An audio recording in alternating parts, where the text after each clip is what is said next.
Naku, alaan mo! Blind Item News, may nabalitaan ako. Yang aktras, todo suporta sa nobyo. Pinapanood ayon sa chika ng malapit sa aktras at may nakakakilig pa na chika.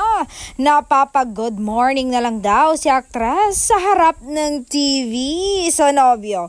At napapasabi daw na hindi niya mamimiss ang nobyo dahil nakikita naman niya daw ito sa TV. Pero ibang usapan na raw pag 1 month ni aktor doon sa bahay. At may nabalitaan pa ako.